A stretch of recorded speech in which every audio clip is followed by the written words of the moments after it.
will help up your minimalism game, because sometimes we can't taste food, metaphorically speaking, because we just shove so much into our mouth. So if you're constantly buying clothes, buying makeup, buying skincare, and you can't seem to stop, you will taste the appreciation of what you have if you just stop, if you do nothing. Meditate a little. Hey there, my handsome and pretty little Cobras, and welcome back to the Cobra's Nest. For those of you who are new, my name is Mignon Cobra, and I'm back to making minimalism videos. Your girl took a break, but she's back, and I got fresh eyes. Recently, a subscriber asked me, Floored, if I'm getting that right, she asked me to share a little bit of the Zen principles that have really served me in my minimalism journey, and I thought I'd share that with you guys. Like, I have a lot to say, and I've made countless videos throughout the past 7 years, but I picked my top 8 that I think could really help you with your minimalism game. This is not really a video about Zen, but rather using Zen principles to up your minimalism game. Maybe you're struggling with decluttering, struggling with like enjoying less, enjoying space, all of that good stuff. I feel like these might help you because I feel like there is definitely a lot of overlap. I spent many years in Asia, living in China and Taiwan, Korea and Japan, so I think I spent half a decade. I spent 5 years living in Asia, so the very Asian flavor of my minimalism has really served me a lot. There's a lot of glorification in Buddhism of less, especially because those nations were originally Confucius and Buddhist, so it has colored my minimalism that I think it could help serve, I guess, a more Western perspective, because I feel like our Western culture does not, like, unless you're into like Greek philosophy, Western ideology is more is more. So anyway, I got 8 things that I want to talk about and hope that this might help you out. So yeah, thank you to Flirred for the subscriber request. I love these. If you guys have your own, comment them down below. You guys know the saying, ask and you shall receive. So without further ado, let's get into the video. Let's get it. Let's go. Woo.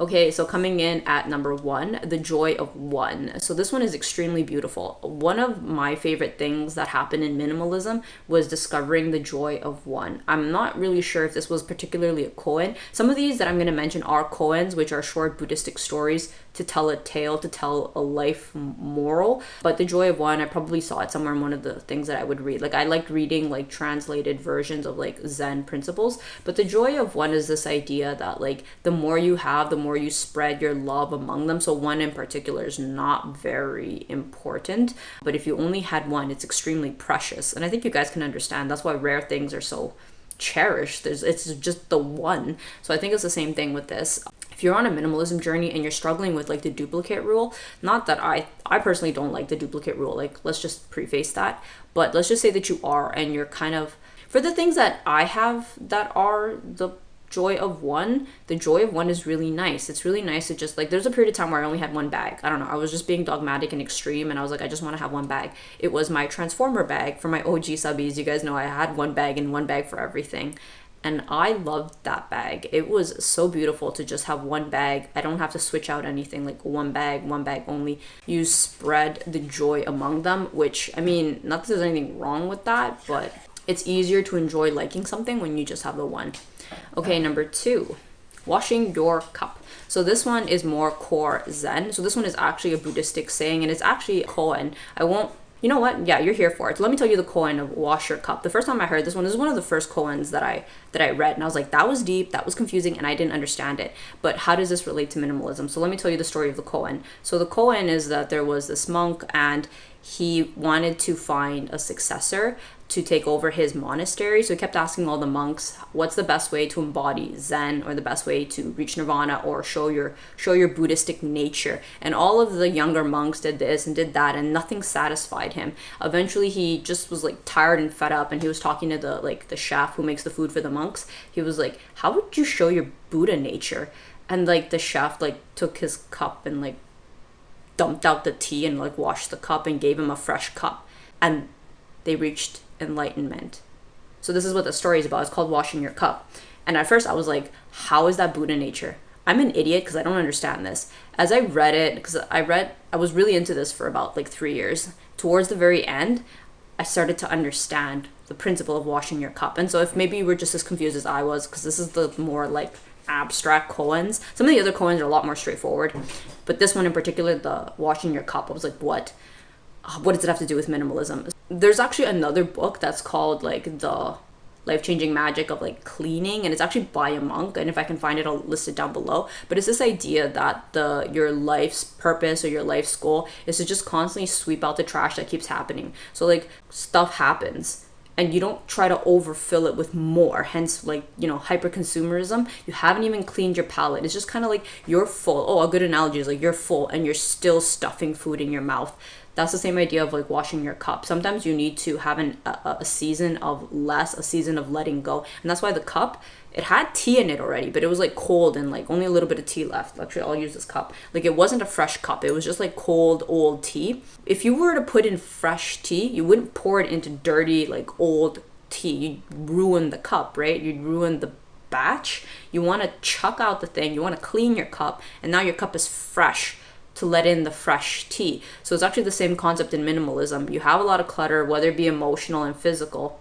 You clean your cup, metaphorically speaking, so that you could put in fresh tea. And I use tea as a metaphor for life. So I think that is a very beautiful minimalistic principle. Whenever I start to feel like my life is stale, my life is whatever, I clean my cup, which is like I start to declutter, I start to evaluate what's serving me, what is not, so that when I do bring new things into my life, maybe a new lippy, a new shirt, it's not on top of old stuff, and I haven't let go of my old stuff, and I haven't let go of my old traumas and my old shirts. I've let out the old so I can put in the new. Okay, coming in at number 3, do nothing. So in our hyper productivity lifestyle type of Western mentality, doing nothing is a no-no. Like doing nothing is like, it's evoking laziness, it's evoking no aspirations, no ambitions, no goals. But Zen advocates for doing nothing. Like a man who's busy doing this and that and this and that is actually not enlightened. A man who can sit, or I know I keep saying a man, there are female monks actually. A person who can just sit, and I should start using the she, because I see things through a woman's perspective. If she can sit in her nothing, she is enlightened. She is at peace. Like it's giving peace. And so that's something that you can easily put into your minimalism. Like I'm obviously not saying like don't have ambition and like don't do nothing. That's another koan, which is a stone Buddha, which is the dark side of minimalism, which is the dark side of Zen, where you become a stone Buddha. You are so obsessed with the notion of being enlightened that you showboat doing nothing to others, which is actually very similar to this idea of like showboating you have less in minimalism. That's the dark side. We're not going there. I'll make another video on that, on like, I'll literally call it stone Buddha, which is like somebody who does nothing all day and claims to be enlightened. No, monks, if you've ever watched documentaries on monks, they're really busy doing a lot. Like they do meditation for 6 to 7 hours, but in their off time, you have to do mandatory begging. You do have to do mandatory cleaning of the temple. You are scheduled like helping the chef or being the chef. Like they do a lot. So in the times where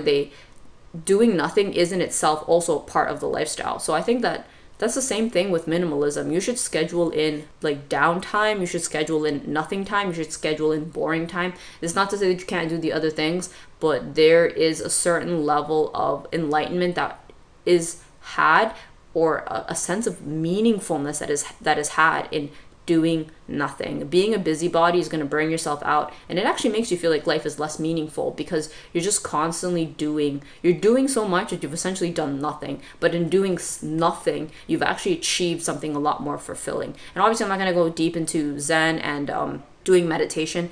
But yeah, I guess that's the function of this video. I would recommend trying meditation. If you haven't tried it, it is really difficult in the beginning, or at least it was for me. I could not sit there for 10 minutes and just like get into lotus position and just be with my mind. I hated it.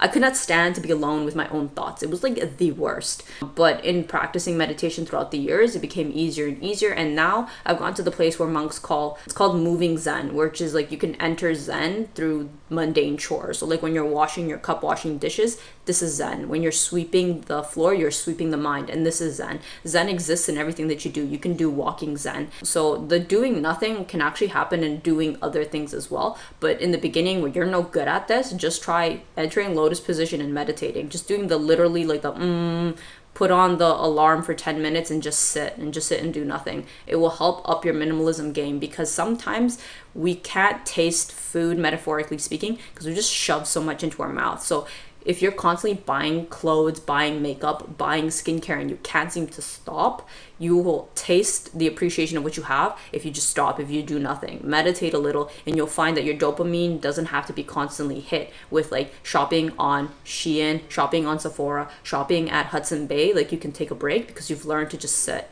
Okay, coming in at number 4, greed dirties your nose. So greed dirtying your nose, I think it's called the Golden Buddha. I think that's the koan. Don't quote me on it. If you really, really want to read the koans, you can go check it out. There's a bunch of free copies on the internet. It's called 100 koans.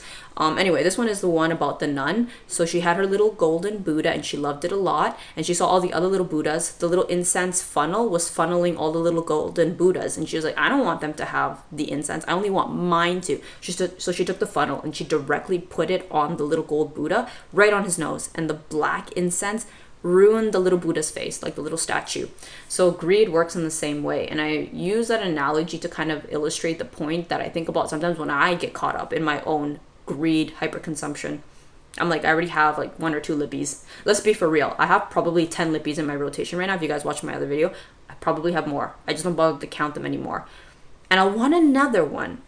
And I always think back to the story, like, greed, not saying like want. I feel like there's levels and tiers to this. If you have nothing to want, it's fine. Like, that's hunger, that's Maslow's law or pyramid of wants.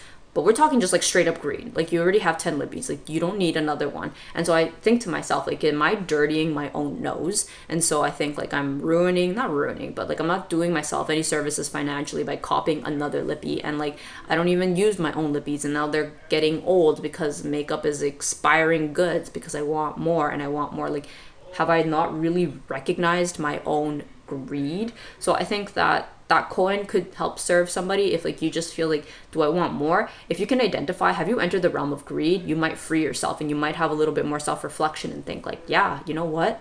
Like, I really don't need a 3rd set of plates from Hermes. Okay, coming in at number 5, let go of your ego.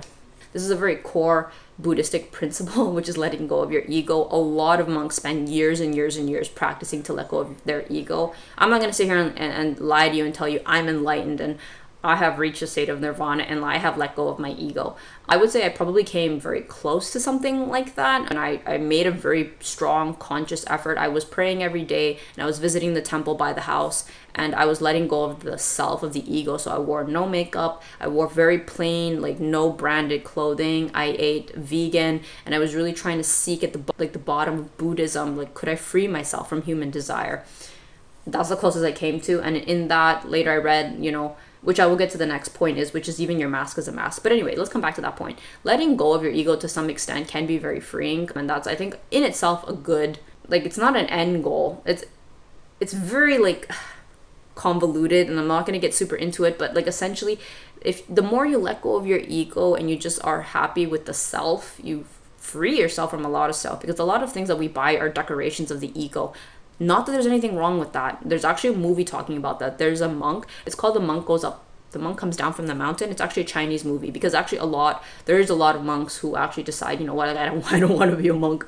I want to join secular society. I want to eat meat and I want to have a wife and I want to have, sex, which is fine. We're human, and that will actually bring us to one of the last points. But the idea is that like your life, you're free to live your life however you want. So there's actually nothing wrong with wanting a Lambo. There's nothing wrong with wanting a McMansion, but it's just understanding that a lot of the things that we do are to decorate the ego. It's just being self-aware. That is all. Take with that information as you will. Okay, coming in at number 6, even your mask is a mask. So let's say you decided, you know what, like I'm loving the things that Nat has to say about minimalism. I'm going to go more into Zen and I want to learn more about this. So one of the core things, or one of the last things that you learn in Buddhism, or at the end of the road for like more seasoned Buddhists, is that like when you get rid of the mask, you realize that what's underneath, because that's what you're trying to get to. You're trying to get to your true Buddha nature, your true self, right? So you strip the excess. So you only have one robe, and you eat vegan, and you do all of these things to get rid of the ego, right? So you've reached your core nature, right? And in your core nature, you realize that too is also pretending to be a monk, and eating vegan and shaving your head is also a mask. And so you have to let go of that too. And so that's actually why a lot of monks feel like being a monk is performative, and they quit being monks and they go and get married and have a family and have kids because they realize this is a mask. Being a monk and practicing Zen is a mask. There's no true self. The true self doesn't exist. Hence why a mask is your mask. So what does that have to do with anything? So there's nothing wrong with shopping. There's nothing inherently wrong with consumerism, capitalism. It's the extreme ends of it. It's the abuse of it. So there's really no point in beating yourself up if you bought, I don't even know, another Coach or another Chanel bag. All these things are masks. So you just have to pick the mask that suits you best in order for you to live your true self, because your true self doesn't even exist. Okay, coming in at number 7. There's no point to life. So this is a koan, and I'm going to tell you guys the story because you might be wondering, like, what does this have to do with minimalism? There's no point to minimalism. Minimalism is just a concept that we made up, and I didn't come up with that. I actually thought minimalism was real. Minimalism isn't real. She's French told me that. It's just a concept we made up. So let me tell you a little bit about this koan that's related to that. So there was this master monk, and he was having all the disciples come in, and he asked them in order, like, he just kind of have them come in, and he's like, what is the point of life? One of them was like, it's to suffer. So the master was like, oh, all right, my son, go suffer. The next one came into the room, and he's like, my son, what is the point of life? And he was like, to cherish life and to like be happy. So the master was like, okay, go be happy, my son. So what does this have to do with anything? So the whole point of life is whatever you think the whole point of life is. There is no point of life. It's whatever you choose it to be. And since you are free to choose whatever you want it to be, then you should feel free that you don't have to participate in the rat race. And if you want to participate in the rat race, you can. And I think on a more practical level, in terms of like consumerism and minimalism, I remember one time one guy on like one of the subreddits was like, an espresso machine is not minimalism.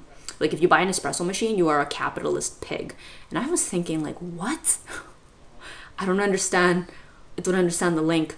And there is no link. For him, an espresso was in the way of his minimalism. I had another subscriber once tell me his BMW was in the way of his minimalism. And I remember thinking, if I had a good car, that is part of minimalism. Like, I'm not going to have a lot of cars, but I should have a good car. Like, the only car I have should be good.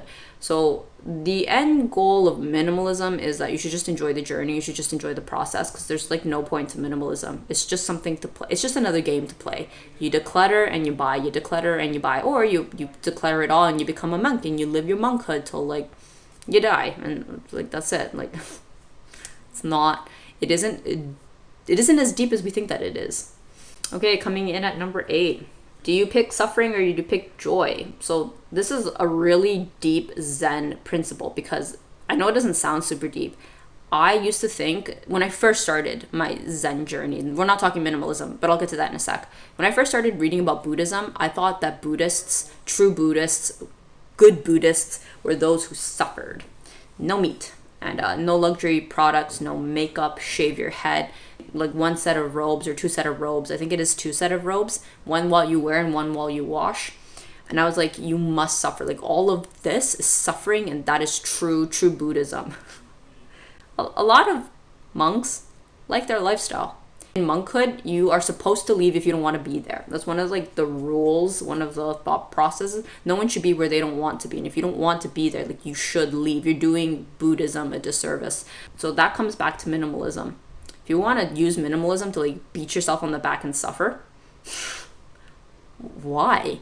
Why are you picking minimalism to make your life hard? Like, if you enjoy luxury cars, why don't you go enjoy luxury cars? Like, if you like makeup, like, why are you not wearing makeup? That was something that really confused me in the beginning. Like, when I first started my minimalism journey, I thought to be a good minimalist was to get rid of the things that made me really happy. So what's the first thing that I did? I took my luxury purses and threw them in the trash. I took my makeup and threw them in the trash. Then they were nice makeup too. Like, I'm talking like Urban Decay back in the day. The, you know, like the rose gold palette, $50. I don't know what the hell I was thinking. That's all that minimalism is. Like, if you're using minimalism to make your life miserable and say like you can't wear pretty dresses, because most minimalists don't wear pretty dresses, you have to understand that they're finding joy in finally not having to wear dresses anymore. Maybe they wore dresses for years on end and they are sick and tired of wind going up their legs. Minimalism should be done in a way where you're living your best life. That's what I genuinely feel. Some people may disagree with me. Some people may think that minimalism is a struggling journey, but let me tell you, it's just a journey regardless. Like, you could have had fun or you could have been miserable. The end result is the same for all of us. So like, I don't understand, like, as somebody who did do minimalism in a way that was like, how much can I hate myself? That's the goal. I'm holier than thou. I don't do that. There's no shame in being happy. There's absolutely no shame in being happy. So in terms of minimalism, you should buy the things that you want. I think that's what Marie Kondo got right in the first place. It's funny. That was one of the things I hated about Marie Kondo. I was like, how dare she use the criterion of, does it spark joy to keep it? Because if that's the case, and I'm just going to keep all my luxury bags and all my makeup, I'm here trying to get rid of that. So I think that this might not be something you might agree with in the beginning, because a lot of things that you had, that you bought, spark joy, and that's why they're there. And now you're trying to get rid of it. You're trying to get beyond that, but you'll find in the end that you're just going to come back to the things that you wanted, because like, what was the point of all of that suffering anyway? It didn't get you anywhere. Like, or maybe it did, I don't know. So these are the best Zen principles to up your minimalism game. I hope that you guys enjoyed it, and I will see you guys in the next one. Thanks for watching. Bye.